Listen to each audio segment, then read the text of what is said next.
Now let's look at the height of a red-black tree. So here's the claim we're going to start with. We're going to say that every red-black tree has a height, so the tree height here is going to be less than or equal to 2 times the log of n plus 1, where n is going to be the number of nodes in the tree. So what this is really saying is that the height of the tree is big O of log n. And why is that important? Well, we've already discussed that almost every operation depends on the height of the tree, and we cannot do better than log of n. That's the minimum height of the tree, on the order of the minimum height of the tree. So we're going to prove this by taking this observation that every root to null path has greater than or equal, if every root to null path has greater than or equal to k nodes, then the tree includes a perfectly balanced top portion with k levels. So let me give you a couple of trees for example here. What is k for this tree on the left? So what's the perfectly balanced top portion?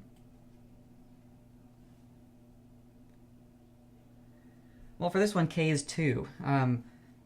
This is where the perfectly balanced part ends because we're missing nodes for this right child of the root. What is k for this tree? Well, for this one, k is 3. We have a height 3. So we have height of 2. Here we have a height of 1, 2, 3. That perfectly balanced top portion. So that's what k is going to denote.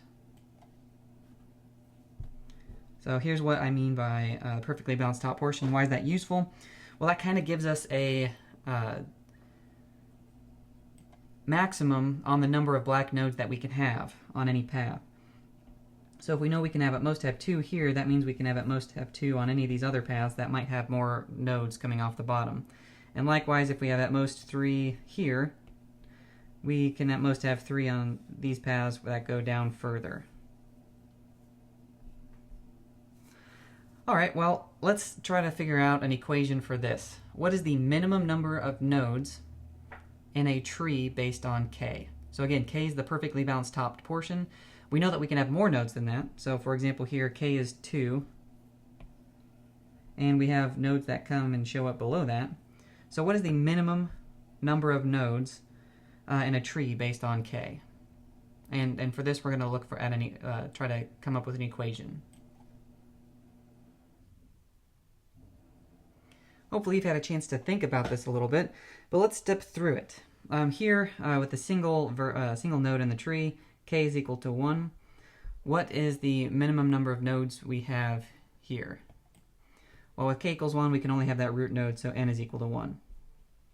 How about with 2? What's the minimum number of nodes? Not maximum, but the minimum number of nodes if k is equal to 2. Well, you know we could have more nodes coming off of here, but we're saying that the balanced portion at the top, k is equal to 2, that's 3 nodes.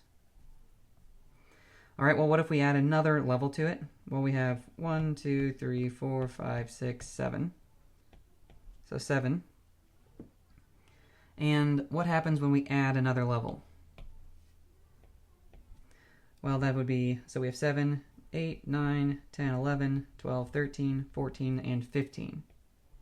So here, you should start seeing a pattern show up. We'll do it one more time and see if, well, actually, before we go through this one more time and start to see the pattern, definitely, make a prediction for the number of nodes when k is equal to 5.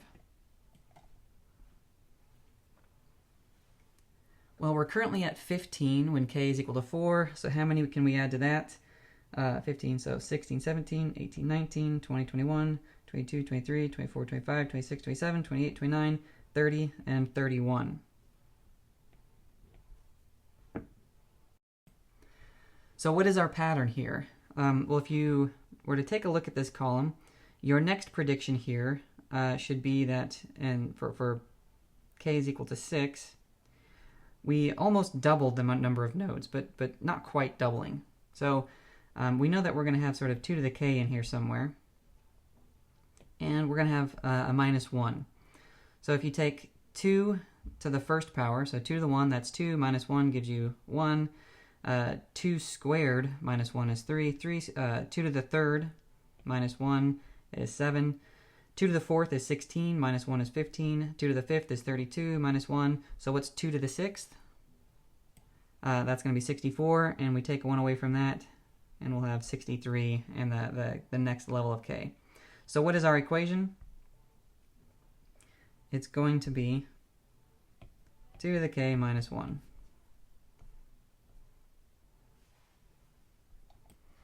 All right, so one last visual just to show you what k means and why we have that as a minimum number of nodes. So here we have a k equals 3 tree. We can add another node to it. K is still 3. We've not changed sort of the perfectly balanced top part. K is still 3, still 3, still 3, until we add this final node here. And it could have been anywhere. There's no reason that we have to insert those from left to right. And now k becomes 4, and k will continue to be 4 until we filled up every single node at the next level. All right, so what do we have so far? Well, based on that previous slide, we know that if we have a perfectly balanced tree here at the top, and that's 2 to the k minus 1 nodes, we know that the number of nodes can actually be greater than that. N will be greater than that. Why is that? Well, we can have a couple of nodes floating down here off the bottom. So the number of nodes can be greater than that perfectly balanced top portion, which means that n is greater than or equal to 2 to the k minus 1. All right, if we move our minus 1 over, and we're trying to figure out what k is, and I'll explain why we're trying to solve here for k in a moment. It'll become clear. It's related to the number of black nodes we can have on a path. If we solve for k, we're going to take the log of both sides so that we can change this from that into the k. So here we have log of n plus 1 is greater than or equal to k. So now we have an upper bound on k. How does k actually help us get a bound on the height of the tree? Well, what does k tell us about the number of black nodes you can have?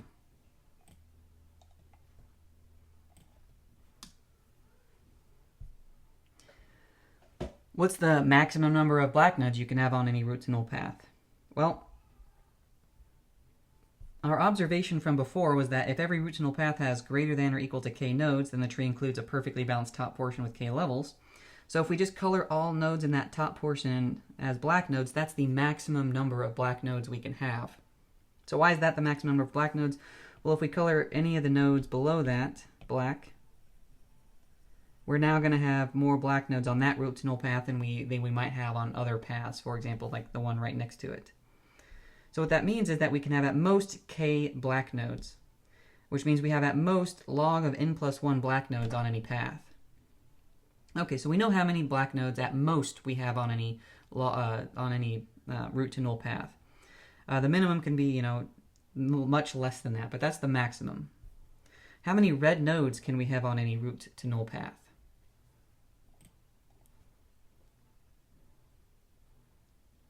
Well, the important thing here is invariant number 3, which tells us we cannot have more than 2 red nodes in a row. So if I'm inserting red nodes into this path, I can at most insert one sort of in between every pair of black nodes. So we'll have at most log of n plus 1 red nodes as well. So here in summary, in a red-black tree with n nodes, there is a root to null path with at most log of n plus 1 black nodes. So that's a maximum number of black nodes. So by invariant number 4, every single path has at most that number because they have to have the same number. So every root to null path has less than or equal to log of n plus 1 black nodes. And by invariant 3, which tells us we can't have 2 red nodes in a row, we can only insert at most 1 red node in between every path. We know that it also can only have log of n plus 1 red nodes. So for every black node, we alternate and have a red node. So black, red, black, red, black, red is the most number of nodes. So that tells us that the total height of the tree is less than 2 times log of n plus 1 on any root to null path. Okay, so if we've colored our tree as a red-black tree, then every root to null path has less than or equal to 2 to the log of n plus 1 nodes. Which means, and if we remember that the longest path will dictate the height of the tree is at most 2 times log of n plus 1, and that can be sort of rearranged so that you end up with just log of n plus some constant.